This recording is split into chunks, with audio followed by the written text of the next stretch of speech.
Title 42 will remain in place for now, at least. Supreme Court Justice John Roberts has placed a temporary hold on the Biden administration's ability to end Title 42, the Trump-era COVID policy, which allowed for the immediate removal of asylum seekers due to public health concerns.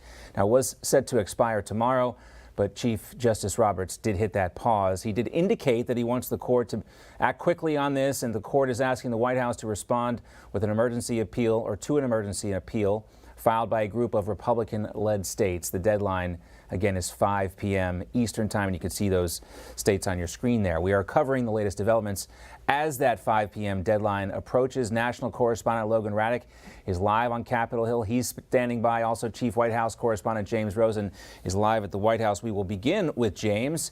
And James, do we know anything about the White House's plans for this appeal today? John, good afternoon. In fact, the response to Chief Justice Roberts' request for some reply to this stay that he's issued, which was granted at the request of 19 state attorneys general Republicans, will actually come from the Department of Justice. Once again, the Chief Justice setting a 5 p.m. deadline for that. Meantime, senior officials at the Department of Homeland Security say they are simply continuing their preparations for what the southwest border will look like post-Title 42. President Biden has no public events listed on his schedule today. Last night saw him and the First Lady in the Grand Foyer for a Hanukkah event in which Mr. Biden strongly condemned the latest wave of anti-Semitism. The event also featured a menorah created by the White House Carpentry Shop, the first Jewish artifact, the White House said, to be added to the White House archives. Now, with some analysts predicting that the lifting of Title 42 could double the number of illegal migrants crossing the southwest border, White House officials are citing a number of steps they've taken already. A litany intended to address the fears expressed, even by Democratic officials along the border, about the imminent demise of this policy that the Biden administration itself took legal action to have lifted. DHS has deployed additional agents and processing capabilities to El Paso, and 23,000 agents are working to secure the southern border. Let's not forget, those 23,000 agents is a historic number, and that's because of the work that this president has done. And so that's the most ever that we've ever seen doing this work. And it's in addition to nearly 1,000 Border Patrol processing coordinators. Look, I've talked about the Venezuelan enforcement initiative that's helped drop the migration, which is, as you know, an initiative, a drastic 90% drop. Look, we're surging resources to the border. We're going to continue to do the work that is needed. And once again yesterday, the White House Press Secretary Karine Jean-Pierre laid out an immigration policy that targets for deportation anyone here without proper documentation. We will go back to Title VIII, which allows a process to make sure that people can make their asylum claims heard. Those who do not have a legal basis to remain will be quickly removed. Now compare that White House policy to the campaign promise that then candidate Joe Biden made to NBC News anchor Jose Diaz-Balart back in 2019. Should someone who is here without documents, and that is his only offense, should that person be deported? That person should not be the focus of deportation. White House National Security Council spokesman Rear Admiral John Kirby confirmed this morning that President Biden, who has not yet found time to visit the southwest border since taking office, will be visiting Mexico City on January 9th and 10th to participate in the so-called Three Amigos Summit alongside the leaders of Mexico and Canada. John. James Rosen for us live at the White House, and James will have more from that debate. President Biden's words certainly poignant now when we look back on Title 42 and what's about to occur. Thank you, James. Let's also welcome in now former Acting Homeland Security Secretary Chad Wolf for more on this. Great to see you, Chad. Good to be here. Thanks for having me. So we just heard from James. It's the DOJ that will reply with this appeal by 5 p.m., I guess. Hard to imagine what else they're going to say. This shouldn't come down to the wire, should it? This could have been dealt with a long time ago. Well, it could have been dealt with a long time ago. And I would say whether Title 42 stays or goes, there continues to be a crisis along that border. So all the images that we are seeing out of El Paso, South Texas, and elsewhere, that's with Title 42 in place. And I think that's what people need to really understand. is it's really bad along that border today with Title 42 in place. So I hope it stays in place, but if it doesn't, obviously it's going to get much worse.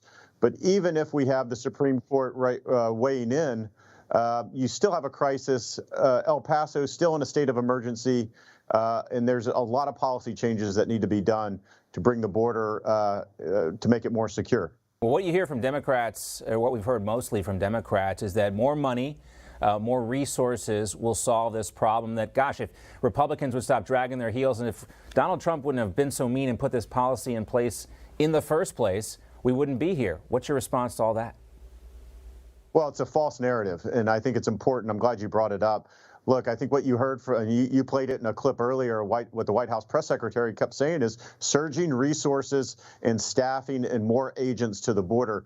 She could talk about sending more agents to the border, but what we know is they're in processing facilities. They're not actually on the line doing the job.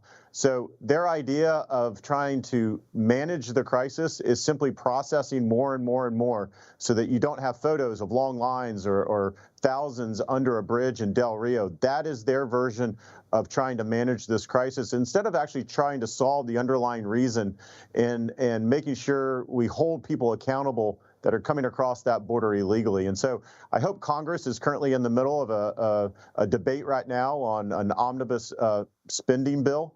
The Department of Homeland Security requested $4 billion for the border simply to process more and more individuals across that border.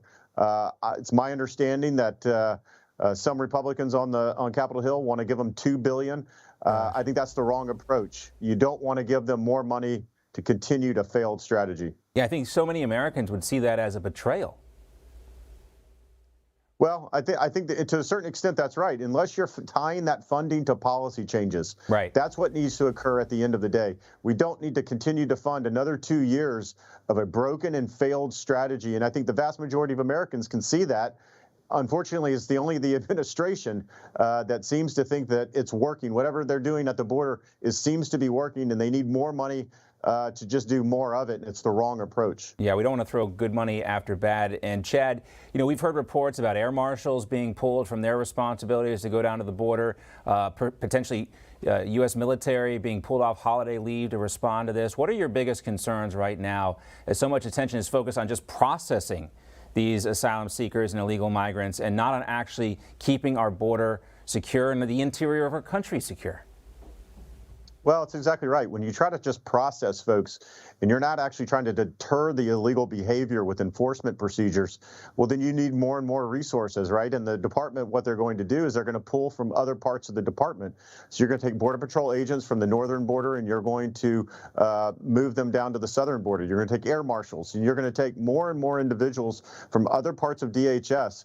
And most of the missions, almost all of the missions at DHS are mission critical. You need to do those for a very specific reason. So as we pull air marshals, to your example, obviously that is concerning if you're the American public and you're traveling and you're flying during the holidays. You want to make sure that there is a very specific scheme that we have air marshals on certain high-risk flights, and you want to make sure that they are there. And when they're not, that's problematic, and it can be solved with simple policy decisions being made by this administration. Well, simplicity is not something that Washington does very well. You know that, Chad, from your time there. Great to see you. Thank you.